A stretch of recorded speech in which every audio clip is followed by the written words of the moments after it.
कृष्ण कृष्ण हरे हरे, हरे राम राम राम हरे हरे, हरे कृष्ण कृष्ण हरे हरे, हरे राम राम हरे हरे, हरे कृष्ण कृष्ण कृष्ण हरे हरे, हरे राम राम हरे हरे।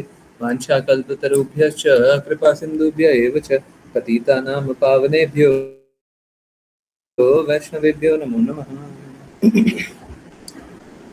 हरे कृष्णा हरे कृष्णा कृष्णा कृष्णा हरे हरे, हरे राम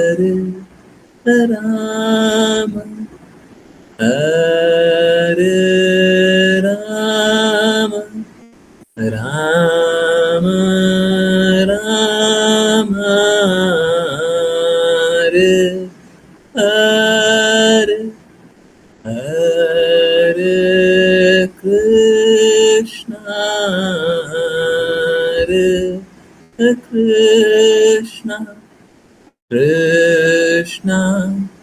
कृष्णा कृष्णा हरे हरे, हरे राम हरे राम राम राम हरे हरे, हरे कृष्णा हरे कृष्णा कृष्णा कृष्णा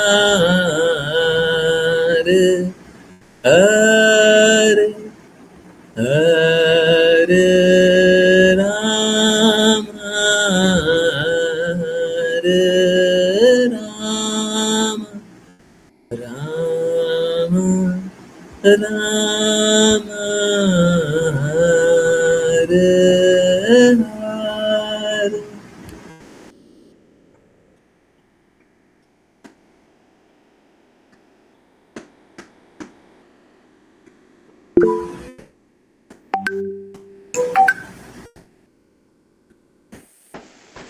हरे Krishna everyone, बहुत बहुत धन्यवाद सभी का ज्वाइन करने के लिए। और चलिए अब स्टार्ट करते हैं Bhagavad Gita as it is. जिन किन्हीं को रीड करना है और जिन किन्हीं को अनुभव होए कि रीड करके उनको लाभ हो रहा है, कृपया करके हैंड रेस करें और चलिए कंटिन्यू करते हैं। आज अश्लेषा माता जी आप कंटिन्यू करें। हरे कृष्ण। हरे कृष्ण गुरुजी। अव्यक्त अप्रकट अयम यानी यह, अचिंत्य यानी अचिंत्यनीय, अयम यानी यह, अविकार्य यानी अपरिवर्तनीय, अयम यानी यह, उच्यते यानी कहा जाता है, तस्मात् यानी इसलिए, एवं यानी इस प्रकार, विदित्वा यानी जानकर, एनम यानी इसे, न यानी न, अनुशोचितुम यानी शोक करने के लिए, अर्हसि यानी तुम योग्य हो। अनुवाद: कहा जाता है कि आत्मा अदृश्य, अचिंत्य, अपरिवर्तनीय और अविकारी है। यह जानकर तुम्हें शरीर के लिए शोक नहीं करना चाहिए। तात्पर्य: जैसा पहले वर्णित किया गया है, आत्मा का आकार हमारी भौतिक गणना के लिए इतना सूक्ष्म है कि उसे सबसे शक्तिशाली सूक्ष्मदर्शी से भी नहीं देखा जा सकता, अतः वह अदृश्य है। जहाँ तक आत्मा के अस्तित्व का प्रश्न है, कोई भी प्रयोगात्मक रूप से श्रुति या वैदिक ज्ञान के प्रमाण से परे उसके अस्तित्व को सिद्ध नहीं कर सकता। हमें इस सत्य को स्वीकार करना होगा, क्योंकि आत्मा की प्रत्यक्ष अनुभूति के बाद भी उसे समझने का कोई अन्य स्रोत नहीं है। अनेक बातों अनेक बातें ऐसी हैं जिन्हें हमें केवल श्रेष्ठ प्रामाणिक स्रोत के आधार पर स्वीकार करना पड़ता है। कोई भी अपनी माता के प्रमाण के आधार पर अपने पिता के अस्तित्व को नकार नहीं सकता। पिता की पहचान समझने का माता के प्रमाण के अतिरिक्त और कोई स्रोत नहीं है। इसी प्रकार वेदों के अध्ययन के अलावा आत्मा को समझने का कोई अन्य स्रोत नहीं है। दूसरे शब्दों में, आत्मा मानवीय प्रयोगात्मक ज्ञान द्वारा अचिंत्य है। आत्मा चेतना है और चेतन है। यह भी वेदों का कथन है और और हमें इसे स्वीकार करना होगा। शारीरिक परिवर्तनों के विपरीत आत्मा में कोई परिवर्तन नहीं होता। सदैव अविकारी रहते हुए आत्मा अनंत परमात्मा की तुलना में अनुरूप बनी रहती है। परमात्मा अनंत है और जीवात्मा अणु है। अतः अनुरूप जीवात्मा परिवर्तनहीन होने के कारण कभी भी अनंत परमात्मा या परम पुरुषोत्तम भगवान के समान नहीं बन सकती। आत्मा की इस अवधारणा को दृढ़तापूर्वक स्थापित करने के लिए वेदों में विभिन्न प्रकार से दोहराया गया है। किसी विषय को पूर्णतः एवं त्रुटि रहित ढंग से समझने के लिए उसका पुनरुक्ति के साथ वर्णन आवश्यक है। हरे कृष्ण गुरुजी। हरे कृष्णा हरे कृष्णा। देखिए, कष्ट क्या है, पहले समस्या समझिए फिर समाधान समझिए। हाँ? समस्या क्या है?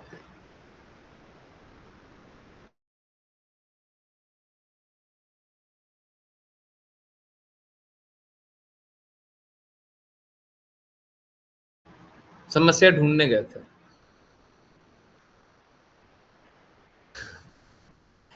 थोड़ा सा ढूंढ करके आ रहे हैं, थोड़ा ज्यादा समस्या है। वो क्लिक हो गया था, बैक बैक पे क्लिक हो गया था, पता नहीं किस पे क्लिक हो गया था, फिर कुछ क्लिक हो गया था मेरे से। ओके, सो इस जगत में समस्या है और समाधान है। अगर समस्या पे ध्यान केंद्रित करेंगे तो समाधान नहीं मिलेगा।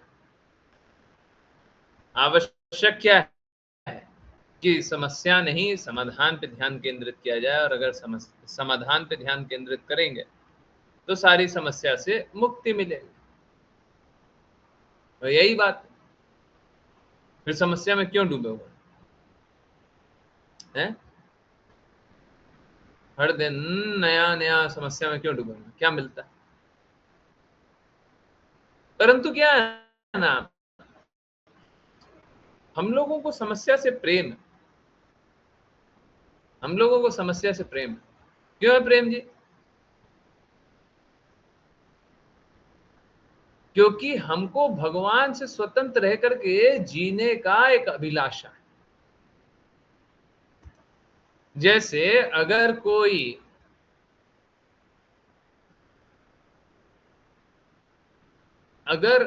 कोई भी व्यक्ति है और उसका सारा व्यवस्था कहीं पे बनाया हुआ है और वो व्यवस्था को छोड़ करके कहीं और जाएगा, तो उसको असुविधा और कष्ट तो होंगे ही। हमारी सारी व्यवस्था भगवत धाम में बनी हुई है, परंतु हमको कृष्णा, स्वतंत्र रहना है। आज हम आए हैं आजकल होता भांडुप है, पर जहाँ राधा सपोज रानी और करें, कृष्ण आजकल तो परिवार में भी बहुत मलिनता है, परंतु सपोज कीजिए परिवार एकदम एकदम अच्छा, ठीक है, परिवार में कोई कमी नहीं, परंतु है हम में विकार। और आप लोगों ने अनुभव किया होगा, कभी हम कुछ गलत काम करना चाहते हैं तो हम परिवार के साथ नहीं रहना चाहते, हमको अपना अलग से रहना है। सही बात है, हैं? कोई भी गलत व्यवहार है, गलत कार्य है, हैं? सही बात है, हम सीक्रेटली रहना चाहते हैं। हम अलग से स्वतंत्रता से रहना चाहते हैं। सही बात है ना? अच्छा जो होगा वो तो सभी के सामने रख देंगे, परंतु कुछ बुरा कर रहे हैं तो चुपचाप करना चाहते हैं। सही है ना?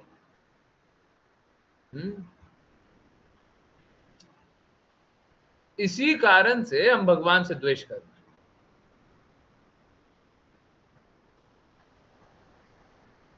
कि हमको बुरा करने का हृदय है, हमको कुछ बुरा करना है। भगवान यही बता रहे हैं, बुरा करोगे तो संघर्ष करोगे। नहीं नहीं, हमको बुरा करना है। तो जब बुरा करना है तो फिर क्या होता है? फिर शारीरिक चेतना रहती है। जिस व्यक्ति को बुरा जीवन जीना है, आपने कसम खा लिया है आपको बुरा जीवन जीना है, अब आप शारीरिक चेतना ले लो, अब आप अपने आप को शरीर जानो। ठीक है, हाँ अब बुरा बुरा काम कर सकते हो, जाओ, अब फ्रीडम। जब तक अपने आप को आत्मा जान रहे थे, अब बुरा काम करते हुए बड़ा संकोच कर रहे थे, नहीं कर पाते। परंतु क्योंकि आप पाप कर्म करना चाहते हो, तो आप क्या करो, अब आप अपने आप को आत्मा ना जानो, अब शरीर जानो। अब पाप कर्म करते हुए दिक्कत नहीं होगा।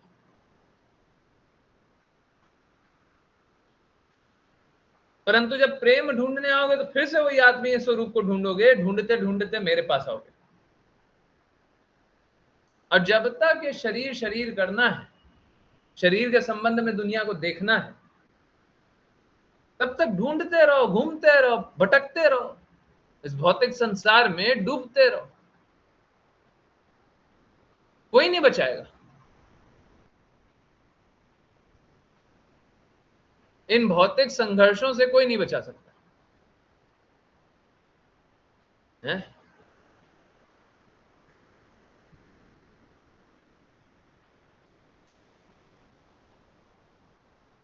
इन भौतिक संघर्षों से कोई नहीं बचाएगा।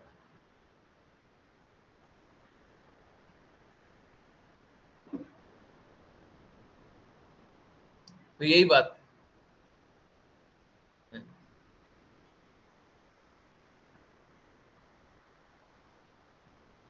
लोग इस जगत में संघर्ष करना चाहता है तो शरीर लेता है। अगर वही अपने आप को आत्मा स्वीकारने लग गया, आत्मा के लिए काम करने लग गया, तो फिर संघर्ष समाप्त, सारा संघर्ष समाप्त। आप अपने आप को आत्मा स्वीकारते नहीं है, उसीलिए कष्ट पाते हैं। तो जब तक अपने आप को शरीर जानिएगा, कष्ट पाते रहिए।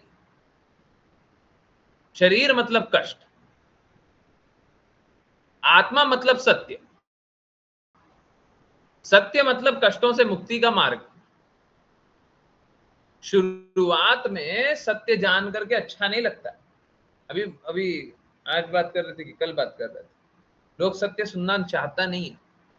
नहीं, किसी से फोन पे बात कर रहे थे, लोग सत्य सुनना चाहता नहीं है। आप अच्छा काम करने जाओगे ना, उल्टे लोग बुरा बोलेगा। आप बुरा काम करने जाओगे तो लोगों को अच्छा लगेगा, है ना। अच्छा काम करने जाओगे तो लोगों को अच्छा नहीं लगता, उल्टा है। बुरा काम करने जाओगे तो लोगों को अच्छा लगता है। ये देखो कितना कितना मॉडर्न है, कितना कूल है।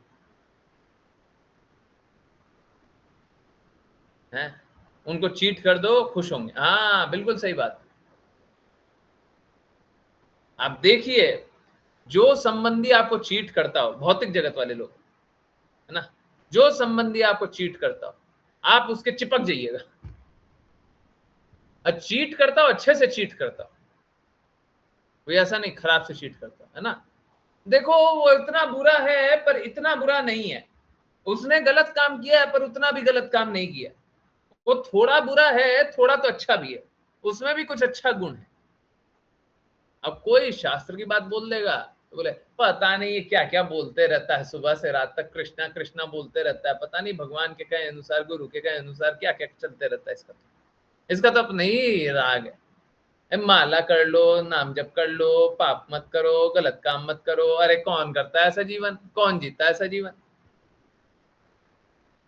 तो जो चोरी करेगा, जो धोखा देगा, जो ठगेगा, वो अच्छा लगेगा। जो सत्य बात बोलेगा वो बुरा लगेगा। अभी कोई डिवोटी है, हमने किसी को मैसेज किया और बताया देखिए आप गलत काम कर रहे हैं। सही बात यही है, देखिए भी जो हमारा दृष्टिकोण है, हमारे दृष्टिकोण से देखिए सही बात है। उनको लगेगा कि देखो कितना दर्द हम दे रहे हैं, परंतु वो ये नहीं देख रहे कि अगर हम पाप कर्म करेंगे तो कितना दर्द देंगे।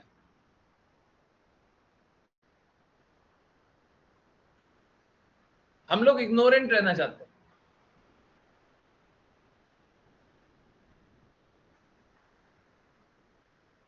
सत्य हमको हैवी लगता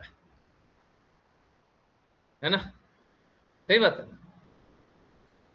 सत्य हैवी लगता है? झूठ में हमको पूरा जीवन जीने दो, कोई बात नहीं, सत्य बहुत हैवी। लोग इसीलिए आत्मा स्वरूप नहीं स्वीकारते। अरे छोड़ो सारी बातें, जो गुरु कहे, जो कृष्णा कहे, दृढ़ता से पालन करो, परंतु नहीं, नहीं जी नहीं, हमको सत्य अच्छा नहीं लगता, हमको झूठ अच्छा लगता है, हम क्या करें? इसीलिए अभी देखिए यहाँ पे लोग आना नहीं चाहता। हमारा बस एक विषय है, वो कोई बुरा नहीं मानने वाली बात। लोग भौतिक मजे के लिए, भौतिक खुशी के लिए लोग भागता रहता नहीं है क्या? भगवान के लिए टाइम नहीं है, वो बात तो ठीक है, वो बात हम जानते हैं। भौतिक मजे के लिए भागता नहीं रहता है सुबह से रात तक। मिलता क्या है? मिलता क्या है? भौतिक मजा जो ढूंढना चाह रहे हैं, क्या मिलेगा उसमें?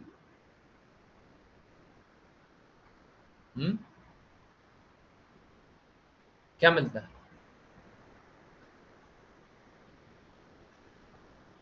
क्या मिलता है? भौतिक मजा, भौतिक आनंद लेकर के क्या मिलता है? बस दर्द। परंतु फिर भी क्या स्थिति है? फिर भी स्थिति यही है, हमको सत्य मत बताइए, हमको झूठ कल्पना में रहने दो। हम काल्पनिक जीवन के साथ बहुत खुश हैं, हमको कल्पना में रहने दो, हमको सच अच्छा नहीं लगता। क्यों इतना सच सच बोल रहे हो? जीवन में इतना कुछ है, बस सत्य है, सत्य है, सत्य है, ये क्या है?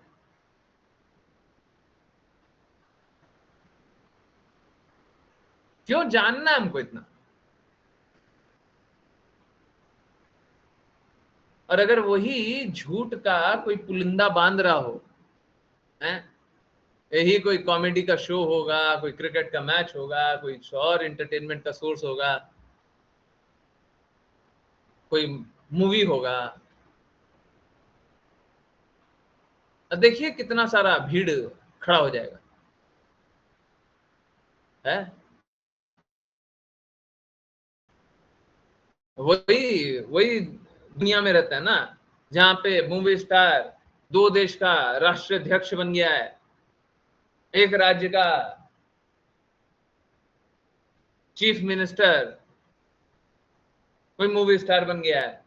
बस किस लिए? क्योंकि उसका सबसे बड़ा क्वालिफिकेशन क्या है, और उसने क्या किया है? कुछ भी पॉलिटिकली कितना अच्छा काम किया, राज्य को चलाने का, देश को चलाने का कितना उसको अनुभव है। तो हम वही काल्पनिक दुनिया में रहते हैं, जहां पे कल्पना वाला दुनिया हमको बहुत अच्छा लगता है। जब मूवी में एक्टिंग करता है ना और दो डायलॉग मार देगा, हमको वो बहुत अच्छा लगेगा।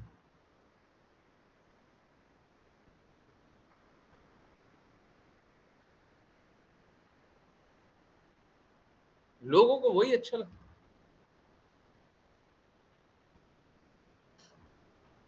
और एक और कॉमेडी स्टार बना हुआ है मुख्यमंत्री, है ना? है? उसका पॉलिटिकली क्या क्वालिफिकेशन है, हमको ये बताइए। आप बना दो मुख्यमंत्री, क्या आप प्रधानमंत्री बना दो। अरे कोई ऐसा थोड़ी ना है कि कोई अनटचेबल हो गया, किसी ने कोई काम कर लिया तो वो अनटचेबल हो गया, नहीं, ऐसा बात हम नहीं बोल रहे। आपने कुछ काम किया हो तो आगे आप आइए। क्या काम किया जी? क्या काम किया?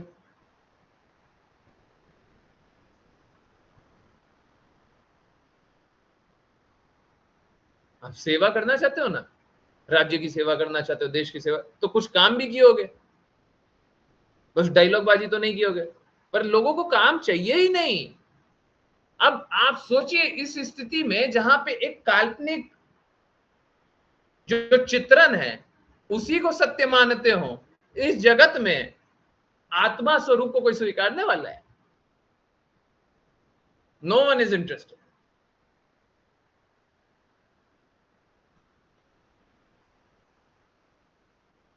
कोई इंटरेस्टेड नहीं। भगवान की बात सुनना, भगवान के अनुसार कार्य करने में कोई इंटरेस्टेड नहीं। भौतिक कार्यकलापों में बहुत आनंद आता है, भक्ति में कोई आनंद नहीं आता, भौतिकता में आनंद आता है, सत्य में कोई आनंद नहीं आता, है ना। काल्पनिक दुनिया में आनंद आता है। तो लोगों को आत्मा के बारे में थोड़ी ना आनंद आएगा जानकर, ऐसे जगत में जहां पे पागलों को ही अच्छा जाना जाता है, पागलों को ही अच्छा जाना जाता है। हम पागल किसी मूवी स्टार या किसी को नहीं बोल रहे, आप समझिए, पागल वो है। अब बहुत सारा क्रिकेटर होता है, इलेक्शन लड़ेगा और सब विजयी हो जाएगा, है ना। बहुत सारा ऐसा लोग है, हमको क्रिकेटर याद आ रहा हो सकता है बहुत सारे और भी लोग हो जिनका कोई सच में काम किया हुआ नहीं है,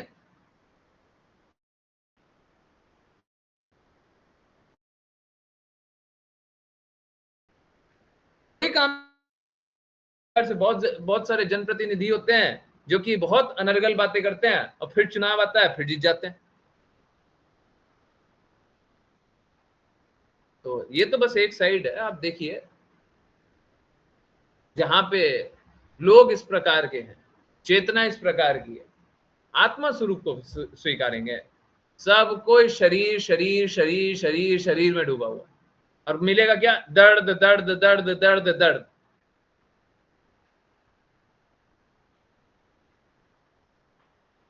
तो हमको किससे जानना है?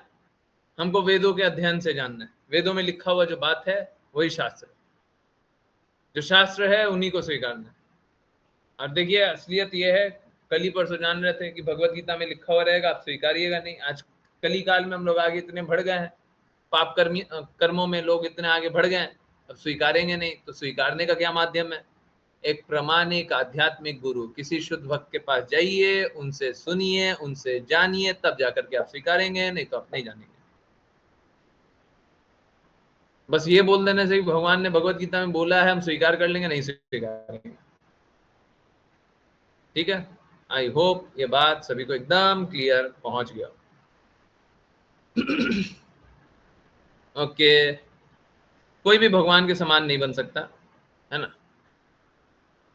हम अणु आत्मा है, कृष्णा विभु आत्मा है। अणु मतलब छोटा, कृष्णा मतलब विभु मतलब बड़े। तो दोनों का कभी भी बराबरी नहीं हो सकता है। ओके, नेक्स्ट विपुल प्रभु जी, हरे कृष्णा। हरे कृष्ण गुरुजी। पर्यायवाची शब्द अथ अर्थात यदि, च अर्थात भी, एनम अर्थात इस आत्मा को, नित्य जातम अर्थात सदा जन्म लेने वाला, नित्यम अर्थात सदा, वा अर्थात अथवा, मन्यसे अर्थात तुम मानते हो, मृतम अर्थात मरने वाला, तथापि अर्थात तब भी, त्वम अर्थात तुम, महाबाहो अर्थात हे महाबाहो, न अर्थात नहीं, एनम अर्थात इसके लिए, शोची तुम अर्थात शोक करने के लिए, अहर्षि अर्थात योग्य हो। अनुवाद: यदि तुम यह मानते हो कि आत्मा सदा जन्म लेती और सदा मरती है, तब भी हे महाबाहो, तुम्हें शोक करने का कोई कारण नहीं है। तात्पर्य: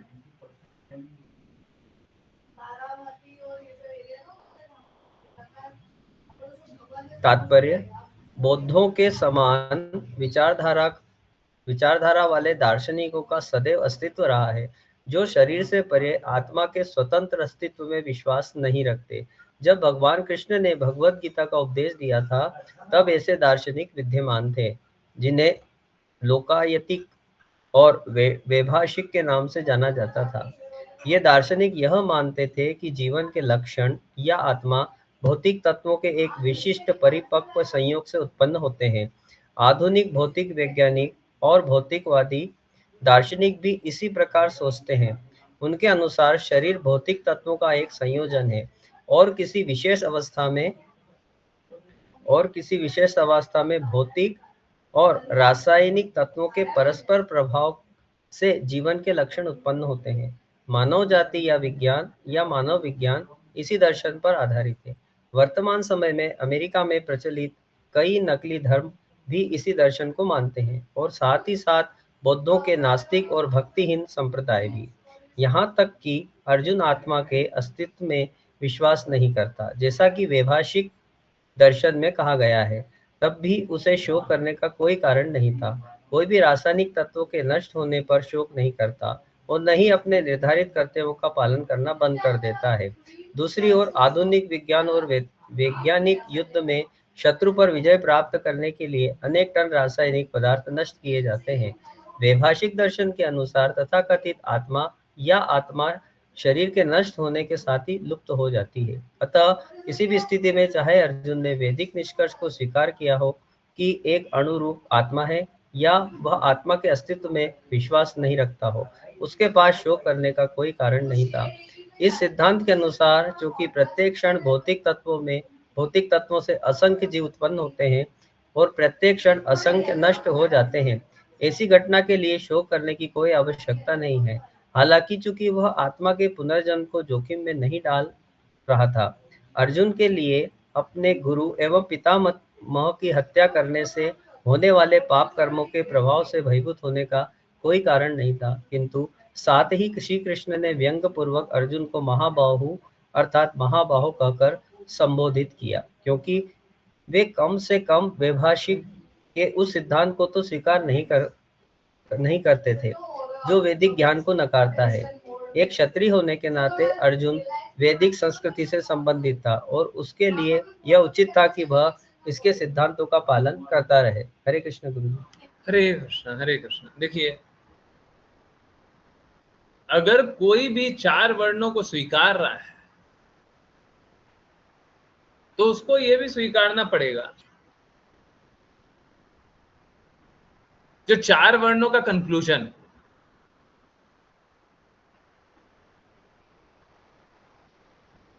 हम सभी वास्तव में सब आत्मा है। जब तक हम ये नहीं स्वीकारते, ये उसी वेद से आया है जिस वेद से हम चारों वर्ण स्वीकार रहे हैं। जैसे अर्जुन अभी क्षत्रिय है, तो क्षत्रिय कहां से पता चला उसको? तो हम लोग शास्त्रों को आधा अधूरा नहीं स्वीकार कर सकते।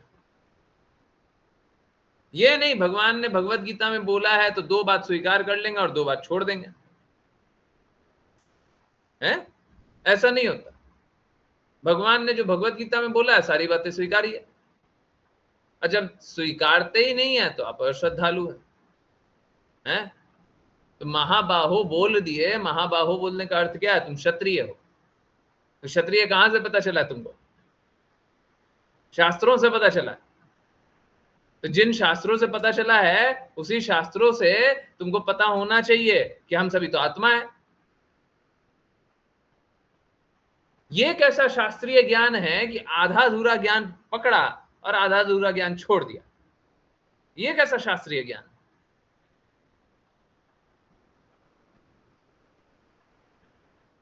लोग इसी तरीके से पाखंड में इस कली काल में जीना चाहते हैं। आधा अधूरा जाने, जो मर्जी पड़ा स्वीकारे, जो मर्जी पड़ा छोड़ दिए। तो ऐसे कोई भक्ति थोड़ी ना होती है। तो इसीलिए हाँ,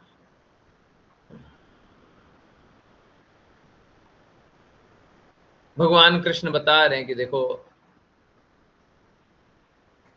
जो लोग वैदिक शास्त्रों को नहीं मानते, ये अर्जुन को नहीं बोल रहे, यदि तुम नहीं भी मानते कि आत्मा जन्म लेती है या मरती है? अर्जुन को अगर बोलते रहते तो ये नहीं होता। तब भी महाबाहो, महाबाहो बोलने का अर्थ ही है कि वैदिक शास्त्रों को मानते हो। महाबाहो मतलब क्या? महान भुजाओं वाले। महान भुजाओं वाले मतलब क्या? किस लिए महान भुजा के बारे में बात हो रहा है? क्षत्रिय बता रहे हैं, और क्षत्रिय बता रहे हैं तो क्षत्रिय किसने बताया? फिर वापस शास्त्र में। तो यही बात है। तो हम लोगों को आत्मा स्वरूप स्वीकारना चाहिए, वही शास्त्र हमको बताते हैं। शोक करने की कोई बात नहीं है, हैं?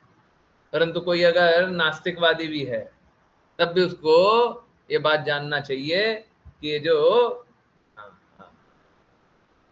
शरीर छूट रहा है इसमें कोई दुखी होने का बात नहीं। अब यहाँ पे एक बात है,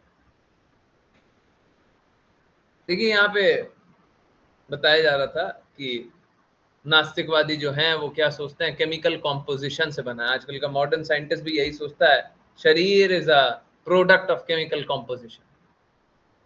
शरीर एक केमिकल कॉम्पोजिशन से संगठित एक यंत्र है।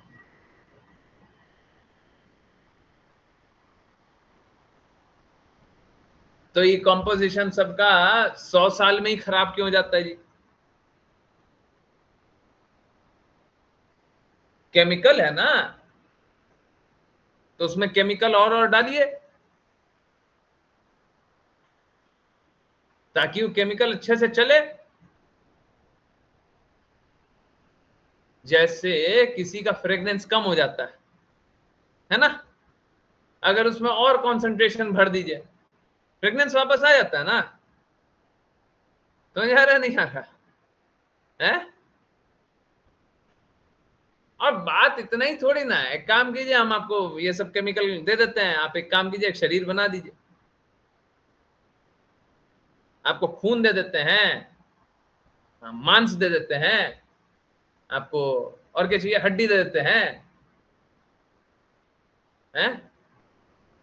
मल मूत्र तो बहुत आयत में है, जहां से चाहिए ले लीजिएगा। है आप एक शरीर बना दीजिए, केमिकल कॉम्पोजिशन। नहीं अच्छा नहीं है विचार है? नास्तिकवादी लोग अपने ज्ञान के अहंकार में सत्य को अस्वीकार कर देते हैं। सत्य को अस्वीकार करने का तरीका क्या होता है? अपने काल्पनिक ज्ञान में डूब जाना। सत्य को अस्वीकार करने का तरीका क्या है? अपने काल्पनिक ज्ञान में डूब जाना।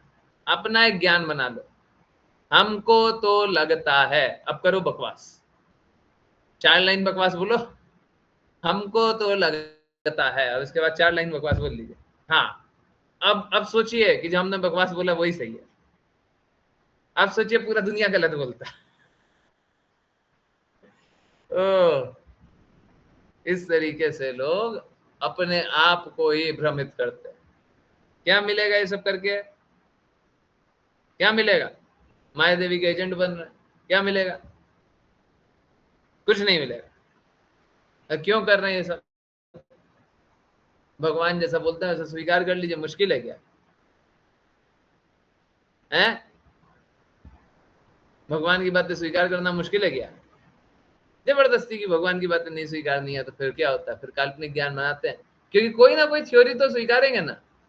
अगर हम ये नहीं स्वीकारेंगे तो वो स्वीकारेंगे, वो नहीं स्वीकारेंगे तो वो स्वीकारेंगे, कुछ तो स्वीकारेंगे। तो जब भगवान की बातें नहीं स्वीकारते तो काल्पनिक ज्ञान स्वीकारते, यही करते। चलिए तो करते हैं वैष्णव प्रणाम मंत्र, फिर किसी की कोई जिज्ञासा हो वो लेते हैं। आई होप आपको ये सारी बातें आज जो पढ़े वो समझ में तो आई गया हो। ऋचा माता जी, हरे कृष्ण।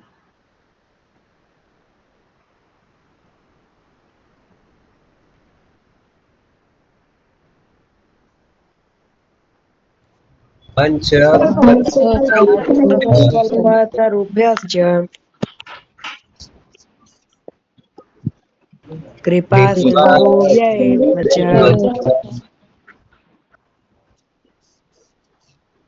पतितानेभ्यो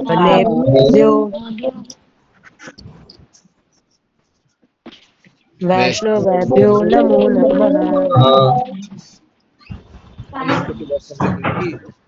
जय की जय श्रील भक्ति सिद्धांत सरस्वती भक्ति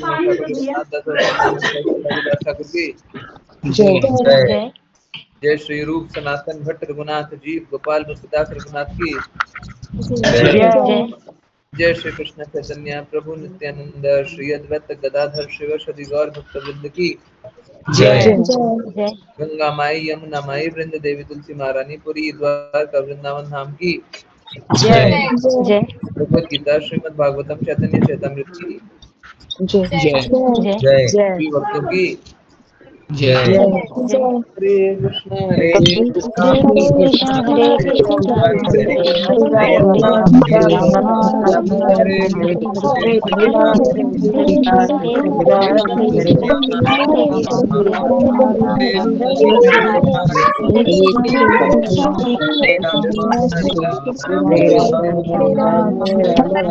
हरे हरे कृष्ण गुरु जी।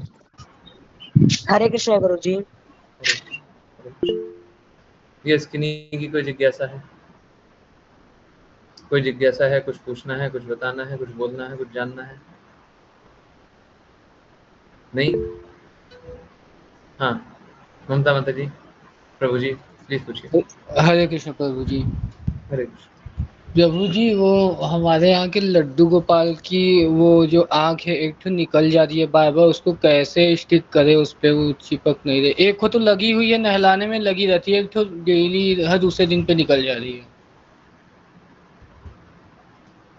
हरे कृष्ण प्रभु जी। प्रभु जी, वो तो कोई मूर्तिकार होगा, वही बताएगा। ठीक है प्रभु जी। मूर्तिकार ही कोई बताएंगे। प्रभु जी, वो फेविक्विक वगैरह लगा सकते हैं? पता नहीं, मेरा हृदय ही नहीं करता कुछ भी। इस विषय पे मैं क्या बोलूं, मतलब। नहीं, यही बात है ना, क्योंकि लोग कहते हैं वो सब केमिकल चीजें नहीं लगानी चाहिए प्रभु को। अब समझ में नहीं आया क्या करें इसका। अभी तो धूप बत्ती से काम चला लेते हैं थोड़ा सा। पता नहीं, कोई मूर्तिकार से ही पूछिए।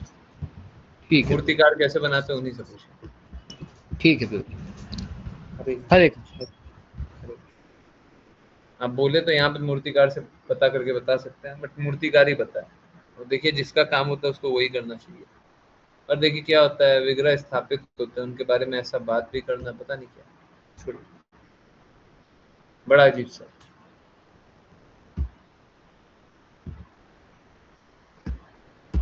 ओके, यस, किन्हीं और की कोई जिज्ञासा?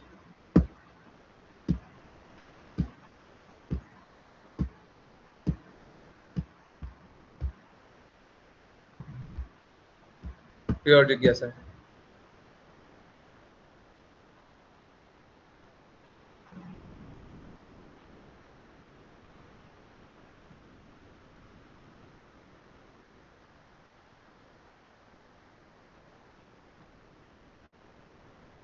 वो भी मूर्तिकार ही करेगा। जो आप बोल रही हैं वो भी मूर्तिकार ही करेगा, है ना? मूर्तिकार के पास जाना पड़ेगा। यहाँ पे कुछ है,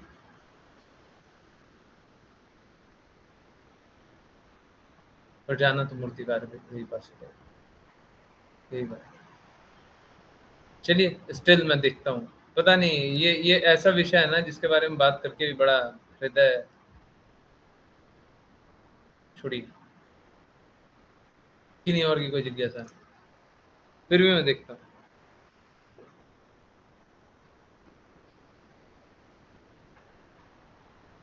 नहीं? ओके, चलिए। वृंदावन रम्य स्थान, दिव्य चिंतामणि धाम, रत्न